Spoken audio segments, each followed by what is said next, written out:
Bonne Foi, Chapter 15.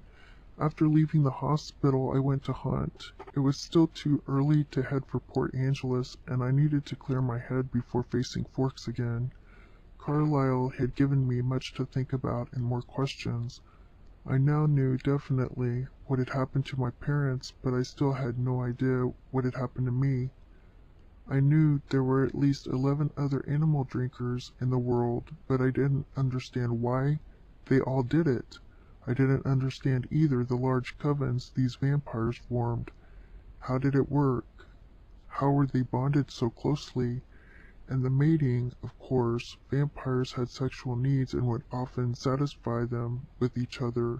Many took long-term partners for convenience, but it was animalistic more than anything. But Carlisle and his coven had mated for life, for eternity. Carlisle truly adored the one called Esme, like a human might, but vampires didn't change easily enough for those human emotions to fade over time. Many millennia could pass, and they would still be together. It was also strange. I couldn't reconcile it with the lifestyle I knew, with the vampires I knew, with myself. What if the life I'd been living was just a play toward conformity, a lack of choices? What if it could be different? Did I want it to be? I'd never had a problem with my life. I fed, I made music, I read, I cultivated my mind. I neither needed nor wanted anything more. And then Bella had wandered into my life, helpless as a lamb and trusting as a child, scent of forbidden fruit and soft to the touch. She had woken sleeping desires within me, desires for touch, taste, pleasure, warmth. And she was different, so different. It wasn't just that her mind was silent, it was better.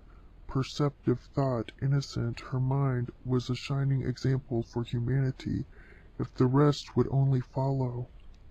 She deserved so much more than her human peers could give. None of them would ever understand her or the magnitude of what she possessed. They would try to stifle her and change her. What a heinous crime that would be.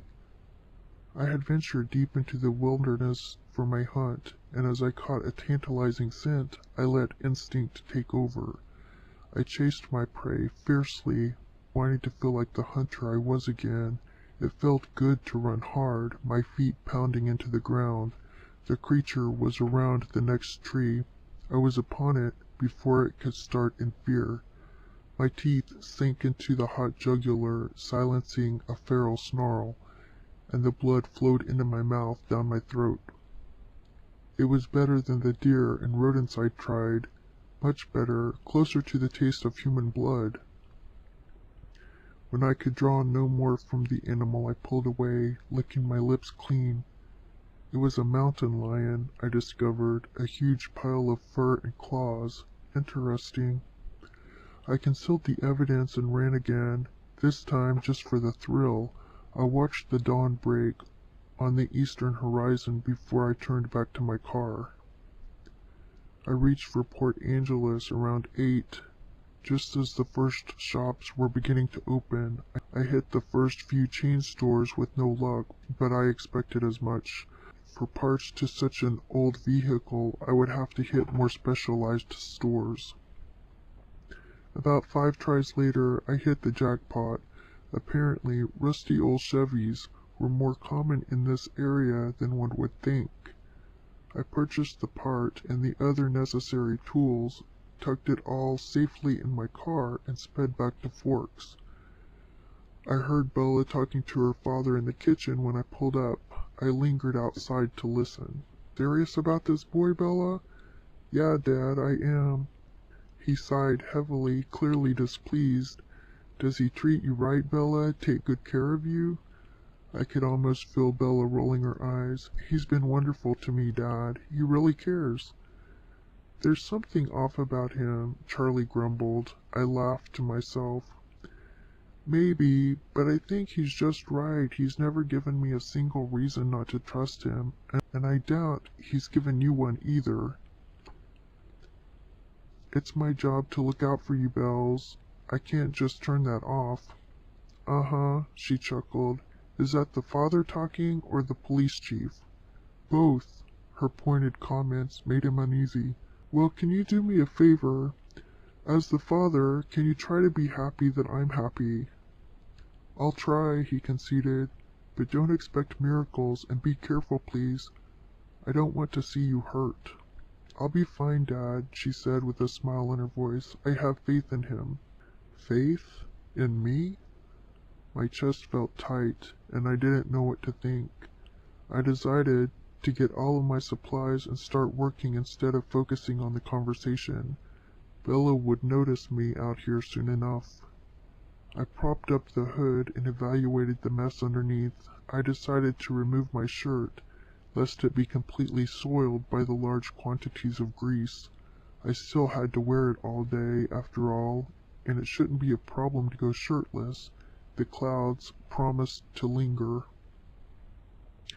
Bella came out halfway through the job and watched quietly. When I reached a stopping point, I looked over at her. A cursory inspection told me she was aroused. Dilated pupils, racing heart, a flush high on her cheeks. I smirked. Do you have a mechanic fetish, Bella? I asked. She blushed, but stepped forward boldly. I think it's just an Edward fetish. I laughed at the joke and leered suggestively at her. If your father weren't inside, I would ravish you right here. If my father weren't inside, I'd be ravishing you, she said, with more blunt honesty than flirtatiousness, her eyes traveling over my chest. That was so fantastic. I would definitely let you, I told her. So, she began as I went back to work, my dad paid for everything? Yeah, I lied, struggling with these stubborn old bolts. Well, not the tools, I bought those, but they're good to have around anyway. Huh. Thanks for doing this, Edward. Really, although I still wish you had let me take it to Jake. I tensed. Not this again. Why? Was she looking for an excuse? To see this boy, did she doubt my ability to do this? You do too much for me, she explained. Not for the first time, and I didn't like it. And this Jake doesn't do too much for you? Why would she be okay with him doing this for her? Did she trust him more? Bella rolled her eyes. We pay him. Did it really boil down to money? I told you how you could pay me, I pointed out. I had to get to the heart of this, whatever it was. She sighed. I'd stay the weekend with you whether you fixed my truck or not, and it would be as much for me as for you. Knowing you, you'd spend the whole weekend being totally perfect and pampering me, and I still wouldn't be able to give anything to you. I set aside the wrench in my hand and turned to face her. You really think you don't have anything to offer? She shrugged uncomfortably. I don't have any money, I'm not talented or creative. I can't even give you my time because I'm always working or studying or something. I sighed and took her by the shoulders, forcing her to look at me. Bella, there are so many things wrong with what you just said. What you can give me is so much better than what I have. You make me think, you inspire me. With you I find myself doing things I never did before. You give me peace of mind. I'm the one trying to catch up here.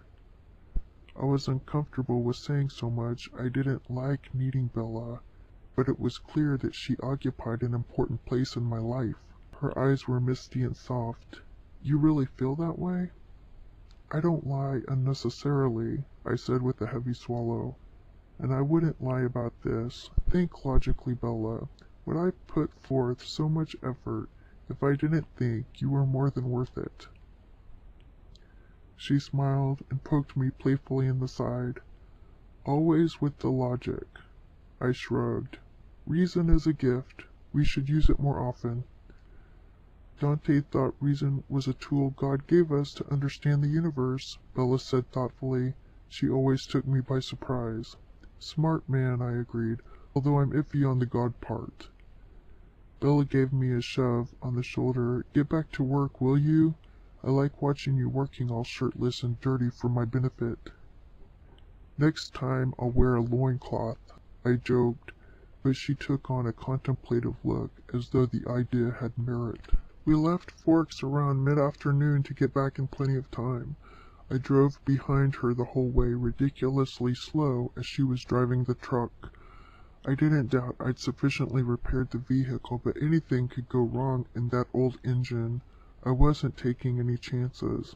The sun was setting when we reached her dormitory. I waited outside my car on the street while she found a spot in the lot. Then she came over to me. "Thanks, Edward, for everything." "Of course." Her hair flitted around in the evening breeze. I tucked a strand behind her ear. "I should let you go," she sighed. "You probably want some time for yourself, and I need to prepare for class tomorrow." I nodded slowly, wondering if perhaps she wanted time alone now, if she thought I did. "Okay, I'll see you tomorrow then." Bella kissed me goodbye. "Save me a seat." I went home to take a shower and change clothes, but after that my apartment was empty and I was bored. I went to the library. I wasn't even sure what I was looking for until I found myself in the philosophy section, nose to spine with Jean-Paul Sartre. I plucked down the volume and studied the cover. The book was an introduction to Sartre with excerpts in translation. Eventually I would prefer to read his works in the original French, but this would do for now. I sat there on the floor of the library, reading the whole night through. It was fascinating. I'd read on existentialism, of course, but never Sartre specifically.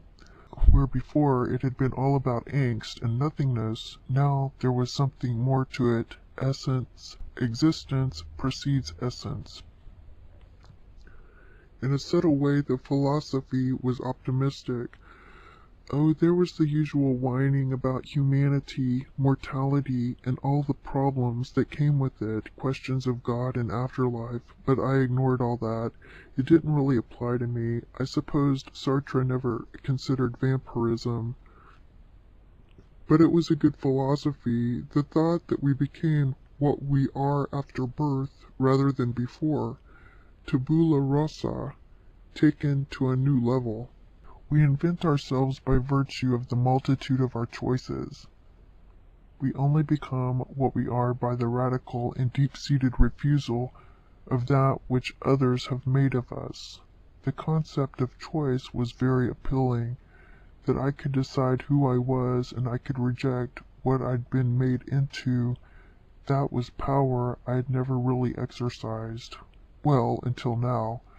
Now everything I did seemed to be a step away from all I'd known.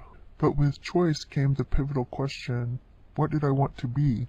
I had no idea. We must act out passion before we can feel it. Was this true? Was the acting human, the pretending, leading me to feel the right thing? If I acted long enough, would I somehow know for sure? We do not know what we want, and yet we are responsible for what we are. That is the fact. I picked myself up off the floor with more questions than answers. Oh well, there was always time. Nobody paid any attention to me coming out of the library wearing the same clothes in which I'd entered. I looked like another procrastinator pulling an all-nighter. Outside in the morning air I contemplated what to do with myself until I would see Bella again. If you are lonely when you are alone, then you are in bad company. But I'd never been lonely until Bella stumbled into my life. The week passed slowly. I was always impatient. There were classes, and Bella's work hours seemed to extend longer and longer. I suspected the vengeful manager's influence. Whenever I could, I lured Bella back to my apartment, but often she was tired or behind on schoolwork. I ached. Friday arrived with infinite possibility. Bella was working tonight, of course, but the weekend was mine. She had agreed to stay at my apartment. I would have to up the ante of my human charade, but that seemed a small price to pay. She was all mine for the next 2 days. "You look excited as a kid on Christmas morning," she wrote to me in sociology. I grinned and wrote back, "I've never had you on the couch." Her cheeks turned red. Who says you will? Your wet panties say so. Naughty. What were you reading before I got here? Hugh's Close. Do you know it? Sartre? Oh yes, a great piece. Only through the eyes of others can we see who we are, but we must face the consequences of our actions and others' judgments. She was right, boiling it down effortlessly, but I wasn't sure I liked it. In other words, do whatever you want, but don't be surprised if it bites you in the ass? Bella shook with silent laughter. Exactly. Tell me, what is your judgment of me? You would be my significant other right now. I thought it over. You are a paradox, sharp yet trusting, wise but innocent, bold but shy. What do you want to be? I don't know. Someone worthy, I guess. So we were both searching for essence. What do you see in me? Significant other? You have high expectations, but if someone meets them, you give to them freely. You think too much and not enough. You are mostly logic and reason, but in music and a few other things your feelings escape. What do you want to be? I don't know either. We'll figure it out together, she whispered to me as we left class. I wondered if she really could help me find the answer. I'll pick you up tonight, I told her. Remember my poor lonely couch. Bella pounced on me when we got in the door. I am caffeinated and I am horny, she stated, tugging off my shirt, and I need you. I groaned. What brought this on? No sex since Tuesday? I'm in withdrawal. She fought a fierce battle with my belt. Are you going to undress me or not? Is that a trick question? I laughed. Hold still a minute. She squirmed, but raised her arms for me to pull off her shirt. She stumbled out of her shoes and socks. Are you sure caffeine is all you had? I asked. I only smelled coffee on her breath, but I couldn't fathom caffeine having quite this effect. It makes me a little wild, she admitted, running her hands over my chest. But mostly it's the sexual deprivation. I gasped as she leaned in and flattened her tongue over my left nipple. I think I like this side of you, I half chuckled, half groaned. I accidentally broke one of the metal clasps on her bra, trying to get it off. She didn't notice, too busy shuffling out of her pants. She somehow tore her panties on her own, stepping out of them. Damn, she muttered, then looked me over. Why are you not naked? Take your pants off. Yes, I liked this side of her. Under her scorching eyes, I kicked off my shoes and shed my socks, pants, and boxers. She licked her lips hotly, and I nearly killed over. Sit on the couch, she demanded. I was quick to comply, and had the reward of watching her prowl over to me in all her naked glory. She was a lioness on the hunt, and I couldn't wait to be caught. She half crawled, half fell into my lap, straddling me, smashing her breasts into my chest. She seemed of no mind to give up control, and I wasn't complaining. She was doing fantastic things, all by accident. I want you to sit still, she ordered, pushing me back by the shoulders. Don't distract me. Heaven forbid, I acquiesced. With forceful determination she attacked my lips, licking, nipping, and sucking. I moved with her just enough to be cooperative, but I wasn't about to interfere with her. As much as I loved possessing her, seeing her take charge this way was incredibly arousing. I've always wanted to do this, she mumbled as she kissed along my jaw to my neck. Do what exactly? I wondered while she tugged on my earlobe with her teeth. What a feisty little thing she was tonight. Have my wicked way with you, she said, her teeth scraped against my neck, right where my jugular would be, if I still had one. I moaned. By all means have it, I sighed. Bella wiggled delightfully in my lap, scooting down to reach my chest and shoulders with her lips. She was a determined explorer, making heavenly paths with her mouth and her dangerous little tongue. She made hot, wet circles around my nipples and sucked her way down to my navel. It was all I could do not to fist my hands in the hair that tickled my skin. You taste so good, she mumbled against my hip. Her tongue traced the juncture between my hip and thigh. You feel good, I managed. I felt her smile. She was kneeling between my legs now, and her lips turned tentative as they approached my straining cock. Oh, please, I mumbled to myself. She chuckled, a soft ghost of a breath against my skin, and I knew she'd heard. I really like this, she said before her hot mouth closed over the head of my cock. My head fell back on a hiss of pleasure. Her tongue swirled wetly around me. I closed my eyes against the onslaught of sensation, enjoying the warmth crawling up my spine. Her warm hand wrapped around the base where her mouth couldn't reach, and she began to suck and pump in tandem. I let out an involuntary growl. You like that? She pulled away to ask. I smirked. You know I do, little minx. I peeked down at her. She looked innocent and evil all at once.